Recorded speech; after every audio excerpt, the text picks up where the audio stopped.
Right in front of his home crowd and family. There he goes again. That's huge. That's on the roof.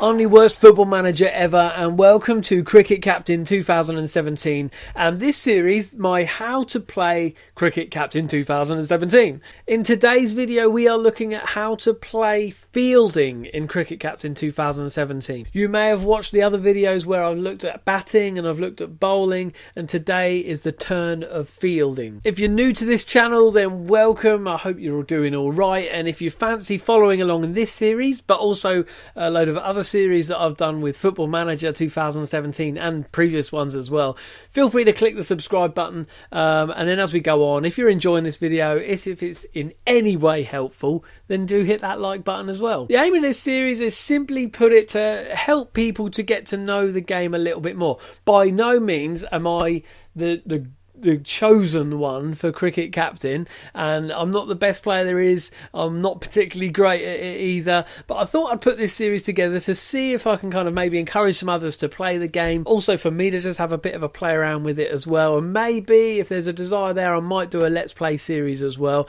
A few people have said to me that I should do a Let's Play series on comments below. Thank you if that's you, really appreciate it. And a couple of people have said to me I should do a Let's Play series as well, so I will be having a little think about it. But for now, what we're doing is we're having a few of these videos to help you to get better at playing the game. I'll sort of share some of the details of some of the different bits and pieces that might be helpful for you as you try to get better at the game, and then maybe you'll be able to make good, wise strategy choices as you're playing the game and get better and win and all that kind of stuff.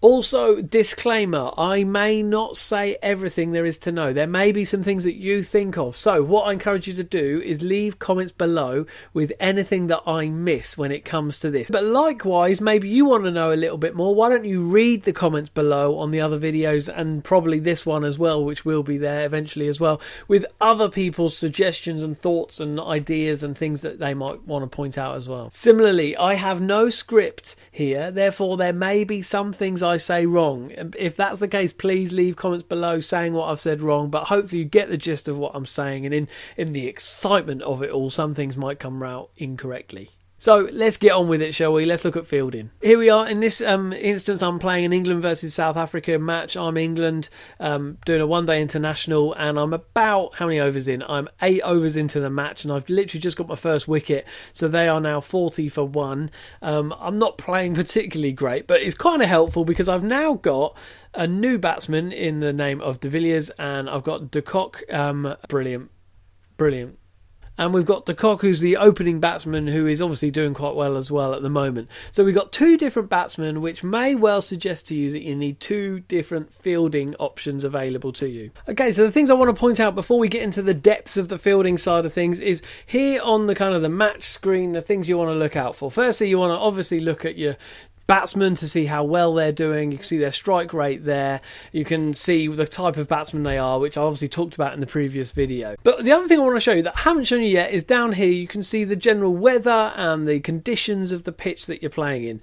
If you hover over the different bits down here, the different icons, it tells you a little bits and pieces about the kind of conditions that you're playing in. So for example, here the left one here is weather is very cloudy. Click to view the forecast, so you can then begin to see what the actual playing conditions are like on this sort of screen here. I'll click out of that for now, and I'll just use the icon still again. So light meter, very good. You can see the gradient there. We've got good light, which is very nice.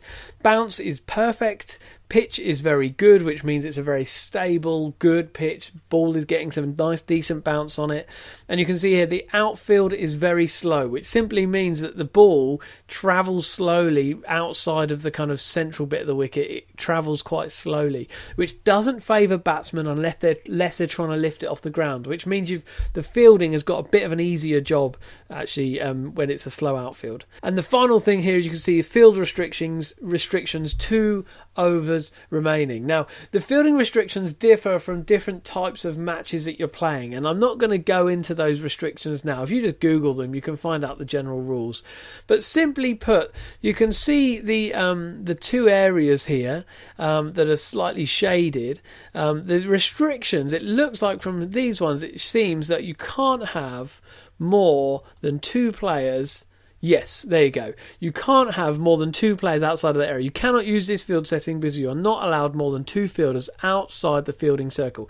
When playing a one-day international that I am here, you get these fielding restrictions that you can see here. Maximum 2 fielders. It lines it out for you quite easily here in that outer circle. Now, once you've played a certain amount of overs, you can begin to have more players out there, but it basically makes the game a little bit more interesting because it stops you putting all your players out right out on the boundary, really. Yeah, it makes the game a little bit more interesting in my opinion. Okay, so there you go. There's your sort of 6 indicators there of the type of pitch you've got and the type of kind of field you're looking at, the type of outfield, the type of the wicket that you've got there, which can be helpful when choosing your bowlers, but just as much as that, it can help you with your fielding as well. Right, so let's get on to the fielding side of things. There's not much to show you, but I do want to show you it nonetheless. Now, the first thing to look at is when you're looking at this screen here, you've got 2 circles here and here that show your current positioning of your fielders. A general rule in terms of fielding is the further out the fielders are, that's the more defensive that they're playing. If a batsman is doing very well, you might need to just get your fielders out on the boundaries to stop them getting all those boundaries all the time and try and restrict them just to getting singles all the time.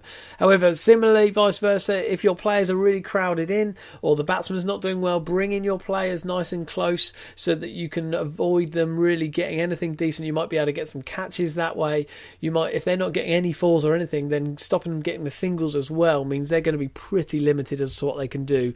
And also having players close to the batsman puts pressure on the batsman because they see these players up close. It puts a bit of pressure on them and they might then more likely make a mistake and you can get them out that way. So if you want to start amending your field and you want to see it in more detail, all you do is simply click the green area there and it brings it up in a bit more detail. Firstly, one really helpful thing that I love about this is it gives you the actual names of the general areas of the pitch and the kind of positions that you put yourself in. You can put the fielders in. I find that really helpful just to get you to know the game a little bit more. But the first thing to sort of notice, I think, when you're looking at this is to see where the batsmen are getting points. Now, at the bottom of the screen here, you can select that it says batsman there, de Kock, or you can see Amla as well, De Villiers there, or all the batsmen here. So let's go with de Kock, who has been on the pitch for longest. You can see here he's got 2 fours or more. You can see 4 yellow is 4 or plus. This direction and straight down the wicket there as well. And then you can see behind here he's got a single behind him and a single square as well. With that in mind, what you could begin to maybe do, as he hasn't really scored anything this area, is you just simply click and drag your fielders to where you think it might be helpful to have them in. What I might do is bring that player in a bit more, move him round there, and maybe move number 5 just a bit closer to long off. Now, I've still got the restrictions in place, remember, so I can't go further out. But simply that might then begin to stop them getting 4s, at least in this sort of direction. The other thing you can see in this is when you click on the number, you can see which player that is. Ultimately, with each player, you can find, not on this screen, but you can find out how good they are at fielding and all that kind of thing from looking at their details.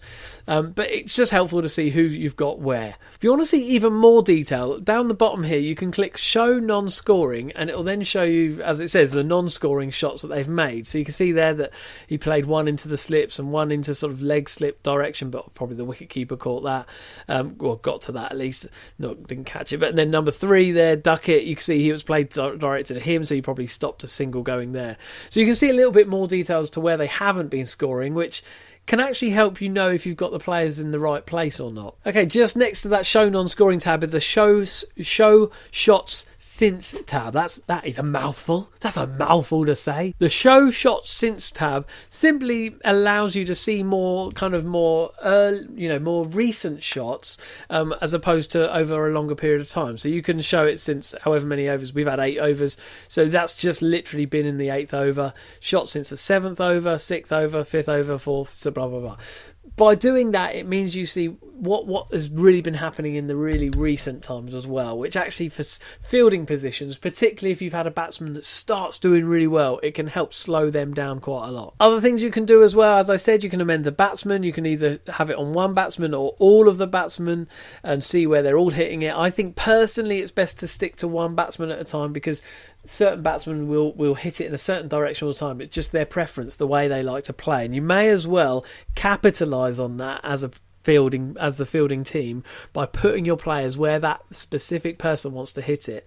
The reality is a team of made up of such a mixture of players that you're not necessarily going to get a decent pattern of where every person's playing it. So you may as well focus in on one batsman at a time. Okay, the other thing you can then see are bowlers. You can see where the points are being scored from each bowler, and then if you wanted to accordingly set a fielding up for the specific bowler if you liked, if that makes it easy. Takes a bit of time, takes a bit of work, but on a hard fought close game, it's these kind of details you're going to want to need if you want to change things up in order to do well. So that might be helpful for you if you're inclined to see how well each bowler is doing.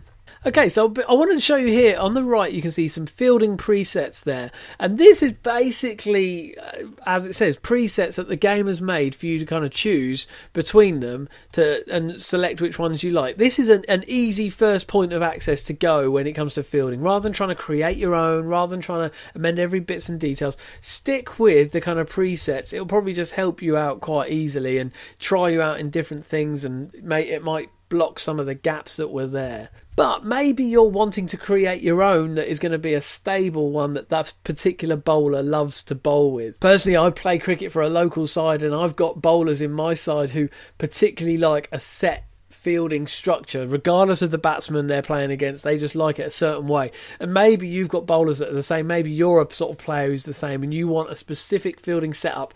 Despite whoever the batsman is, you know that fielding setup works. So if that's you, what you want to do is set yourself up. Maybe you stick some around here, maybe, who knows, whatever you want to do, bring it here. Once you've set that up, you can then click down here, click save, and it will bring up this here. So you can then change the name of it to I don't know, I'll call it best fielding ever. You're limited with the characters, aren't you? Best fielding.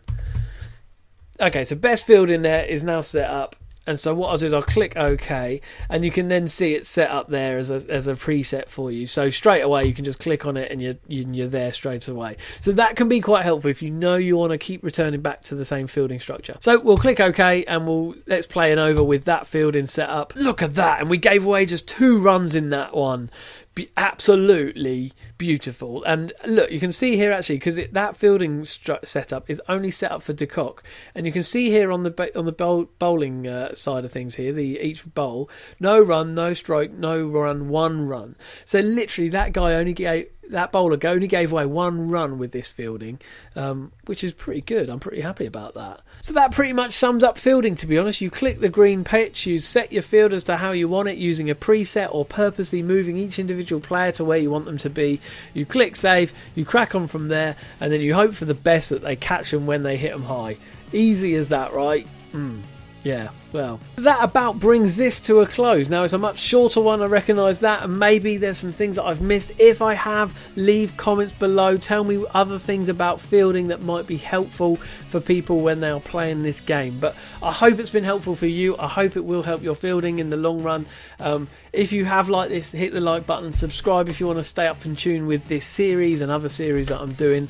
But I hope you are enjoying Cricket Captain 2017 if you have the game. If you don't, I'm sure you can pick it up mega cheap, and it'll be interesting to hear how you get on with these things. But thanks for joining me today. Join me next time when we'll probably look at another element of this game. But until then, I'll see you later.